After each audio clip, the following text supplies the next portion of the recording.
and welcome to Talk Study Create, and this is Manpreet. Our video for today is on chapter number 3 of class 8 history, ruling the countryside, and this is part 1 of the chapter. So basically the story started with East India Company coming to India with the purpose of trade of cotton and silk for gold and silver, which they brought from Britain itself. Within 5 years of their trade, the production and the demand of cotton and silk in Bengal shot up. It doubled. But the treasure of Britain was declining. So what to do? Then at that point of time, in 1765, Mughal Emperor Shah Alam gave the Diwani of Bengal, Bihar and Odisha to Robert Clive, which means East India Company. East India Company wanted to move the tables into their side and wanted to use the situation for their advantage. Hence, what was Diwani? Diwani basically meant the power of financial administration of the region. Hence, they could collect revenues and taxes. So they decided that they would fulfill their income funds and the trade requirements, that is the money they required to buy silk and cotton from this revenue. Thus, they increased the revenue. Eventually, Bengalis were not able to pay the revenue, hence they fled away. Also, artisans found that a piece of art and their produce was being sold at such cheap rates. Hence, they also decided to leave the villages. Villages were deserted.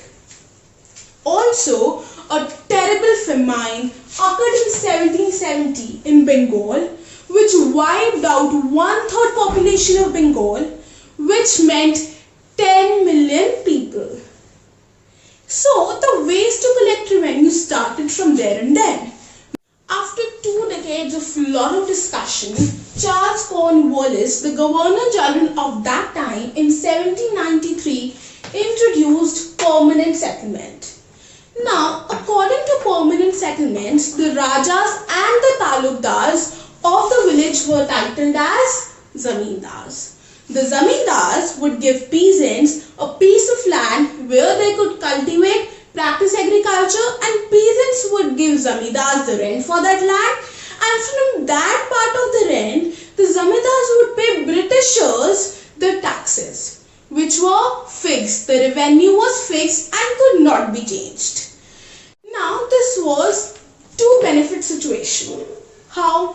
It would ensure regular flow of income and revenue to Britishers, and also it would help and encourage Zamindars to cultivate and improve the quality of land. Why? When the produce would be from a good land, the produce would be good and would be enough, it would earn them a lot of money, and since revenue was fixed, the part of the revenue, the part of the income which they earned as profit was into the pocket of Zamindar. Hence they benefited. Hence they were encouraged to practice permanent settlement. But sometimes the revenue was so high that the peasants were unable to pay the revenue. Hence they went to moneylenders. Again they were unable to repay the loans to moneylenders. Then moneylenders would throw off peasants off their own land. Hence there was no land security. And when Zamindars were not able to pay the revenue which they collected from the peasants to the East India Company to the Britishers, they were also striped off Zamindari titled.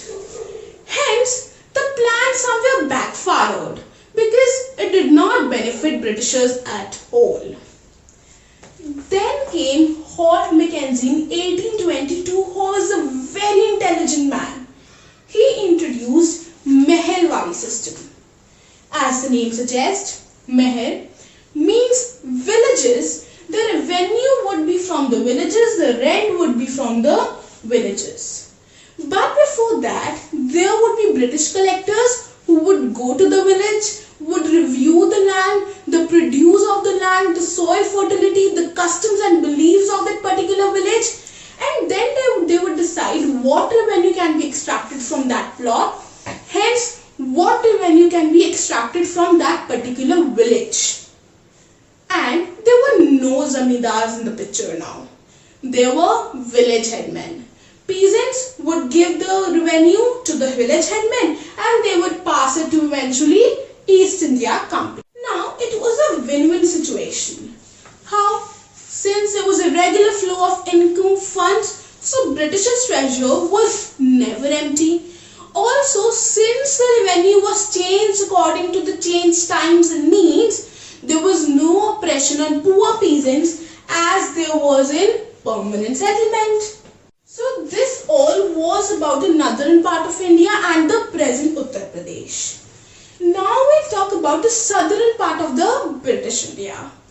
Now came into the picture was the Raiyatwadi system, which was introduced by Alexander Reed, who practiced the particular system on a few villages, and then it was promoted on a large scale by Thomas Munro, and hence the system is also known as Munro system.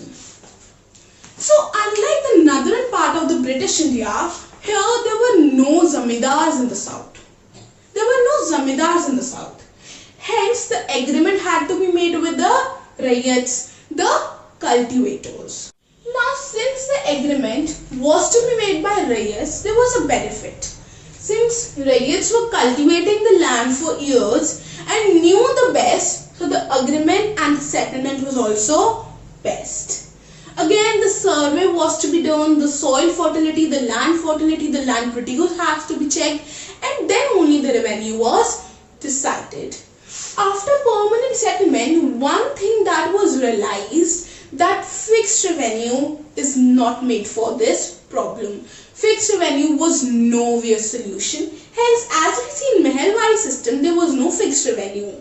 The revenue changed with changing times, and same was here with Raiyatwadi system.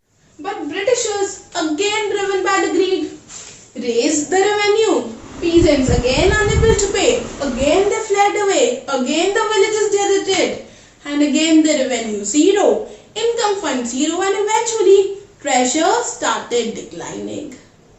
So basically this was all about the methods of collecting revenue that the Britishers encouraged and introduced. For a summary, Diwani was given by Mughal Emperor to Robert Clive. They used the Diwani into their advantage by raising the taxes. Bengali people were unable to pay. They fled away, and also a famine struck Bengal in 1770. Then three methods were introduced: permanent settlement, Meherwadi system, Munro system or the Raiyatwadi system. Permanent settlement included peasants, zamindars and talukdars. Meherwadi system included village headmen and peasants, and Munro or the Raiyatwadi system had agreement directly with Raiyats or the cultivators. This was all about part 1 of the chapter, ruling the countryside. Part 2 of the chapter, the crops from Europe, would be uploaded soon on the channel by Thursday. So stay tuned for that. And if you like my efforts, don't forget to like, share, comment and subscribe because it's free. And also, if you haven't checked my earlier video of Happiness is Choice, go check it. You'll be highly motivated. Thank you.